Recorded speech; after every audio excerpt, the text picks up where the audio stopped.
Hi, I'm Andrew, an entrepreneur and a computer science student, Hi, I'm Raveen, a psychology major student. and you're now listening to the Ink Thoughts podcast, where we ponder and talk about incongruous thoughts ranging from our daily life to the human mind. Hello everyone, welcome back to another episode of Ink Thoughts podcast.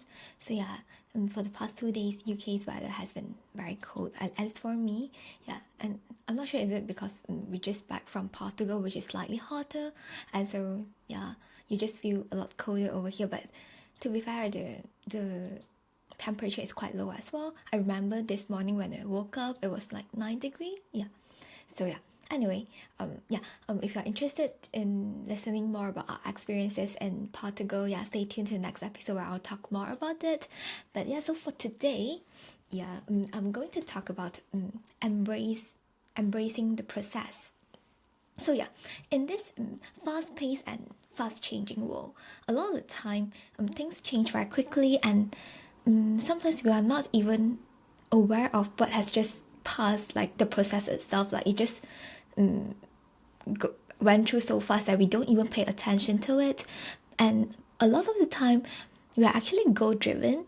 We tend to chase after goals that we wanted to achieve and stuff like this, and so we focus a lot on the outcomes itself. And I guess it's normal because most of the time we are goal driven. We have a goal that we wanted to achieve, and so we set our focus and everything towards that and pay more attention to that instead of the whole process. But I'll say it's normal, but I'll say at the end of the day, a lot of stuff that we went through are actually more valuable than the outcome itself.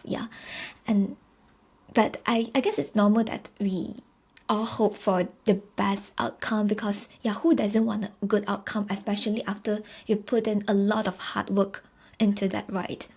And so when I was trying to reflect on this thing itself, and so I sit back and think about it, I'll say my most recent experience that could be related to this would be I cared so much for my grades for my dissertation.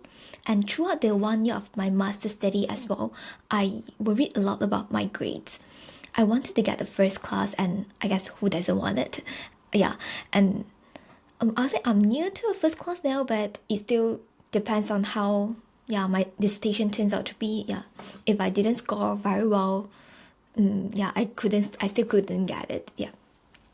So throughout the past few months, while I was working on my research project and my dissertation, there's always the fear that hold me back. When I think about, or when those like unconscious thoughts just come into my mind, reminding me like, what if I didn't score well for my dissertation, and what if things didn't turn out well at the end of the day? Will I get disappointed or anything? I mean, at least for the past like 2 or 3 months, I feel better in terms of like I'm not that worried that I couldn't find a job, because I kind of secure one, but I'm still in the process of like doing all those background check and stuff with the organization, but still because we wanted that good grades at the end of the day, so it's still kind of stuck with me. That makes me worried, like what if I couldn't get it, what if I couldn't achieve that after putting in so much effort, and also investing so many money into it. And so I got very affected by that thoughts, no matter it's my conscious thought or those like unconscious ideas just came through my mind. I got very affected by that. And then there's this one day I sat back and think about it, and I was like, well, I'm lucky enough to choose a topic area that is of my interest, and I know by working my way through the project itself, I'm exploring something that is still fairly unknown, and we could actually use this knowledge that we get from like all the data collection and stuff to draw recommendations and to build something useful and helpful in the near future. I know it sounds very inspiring, ambitious, and exciting, right? So throughout the data collection period itself, I had the opportunity to talk to many different people because my project is a qualitative project, and so I get to talk to different parents. Yeah, my participants are parents, to different parents, and it's quite interesting as in like I never really talked to parents that is not really sharing the same background as me. So it's interesting to see different perspective and probably affected by different cultural differences as well, which is a very interesting process. And throughout the focus group and interview that we use to collect data, while talking to them, the connection that we've made, the emotional support that I've provided throughout the conversation and the whole process itself was very unique to me. Yeah. So I was able to empathize them while holding a more neutral perspective as a researcher, which is a very much enjoyable process. Yeah. So also while I was working my way through the project itself, I had received so much support, so much encouragement from my supervisors. Yeah, they were so kind and lovely, and they treated me so well that they always tried to make sure that I was okay.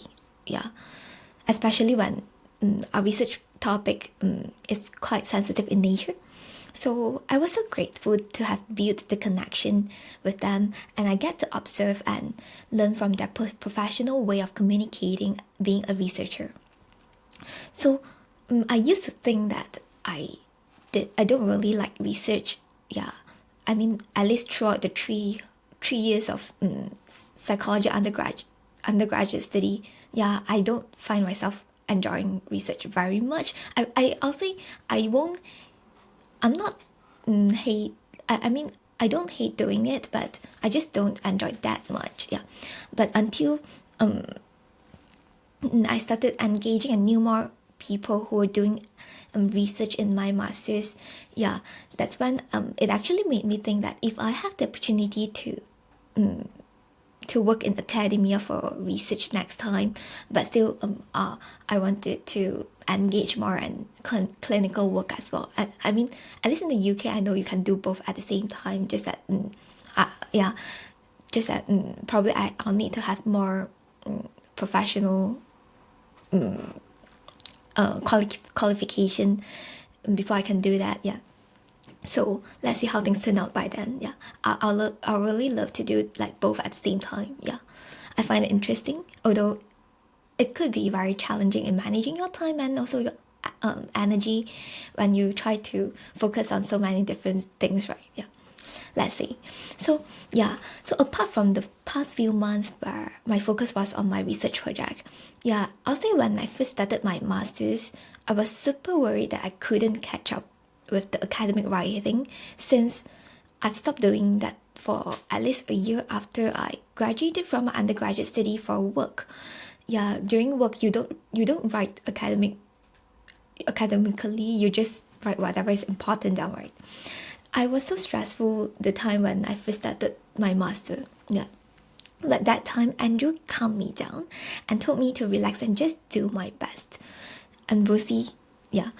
I tried so, and of course I've also gotten some advice from my personal tutor as well, and I tried my very best to ensure that each piece of work that I've produced is something that I put in as much effort as I could. Yeah, so I don't have had any regrets. Even at the end of the day, the grades didn't turn out to be something that I wanted. Yeah, so I learned and improvised along the way, and I did see some progress and improvement in my writing skills throughout the year, which I was very happy about. Yeah.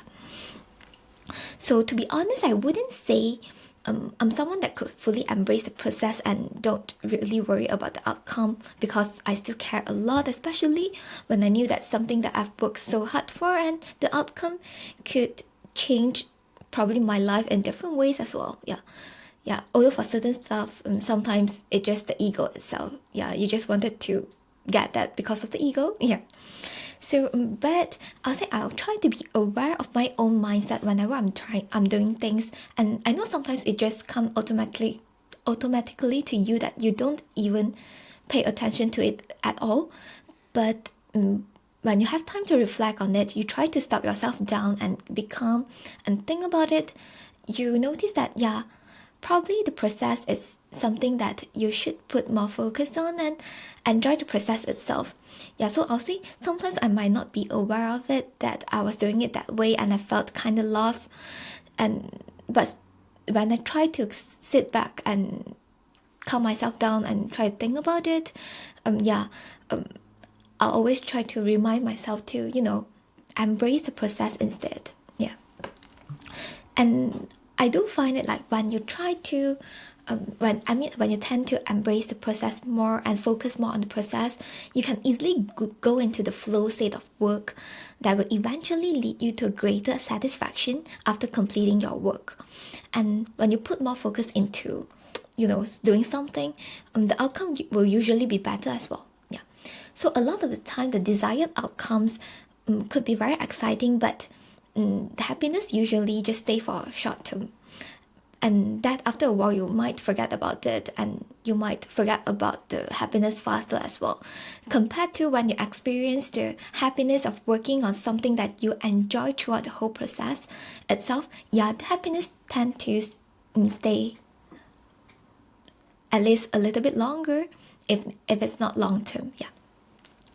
And after all, our life is all about our experiences, and our life is made up of different experiences instead of just like several outcomes. Yeah, sometimes when we have such a big goal that probably you just have a few really big things that you're looking forward to in your life, that that will excite you. But if you try to enjoy the process and enjoy the whole experiences, the process itself, you see many different things and enjoy more and have more joy and fun throughout the whole experiences instead of just the outcome at the end of the day. Yeah, so I'll say let's all try to embrace the process and try to enjoy as much on the things that we're doing, so that at the end of the day it becomes something that we're looking forward to doing, no matter what the outcome is. I know it's not easy, but let's try to do it, and probably we'll see some differences in our own well-being as well. So I guess that's it for this episode itself. If you do have anything that you'd like to share with me, or any of your thoughts or experiences, feel free to comment down below or send us a DM. Yeah, if not, I'll see you next time. Goodbye. Thank you for listening to this episode of the podcast. If you enjoyed, do share with your friends and family and leave us a review on the Apple Podcast. If you're not using an Apple device, you can leave a review on the Apple Podcast website with the link in the show notes. If you have any feedback or thoughts which you hope that we'll discuss in the future, feel free to email them to us at hello@incthoughts.com, or alternatively, you can send us a private message on our Facebook, Instagram or Twitter with the username of incthoughtspod. Thanks again, and see you all next week. Bye bye.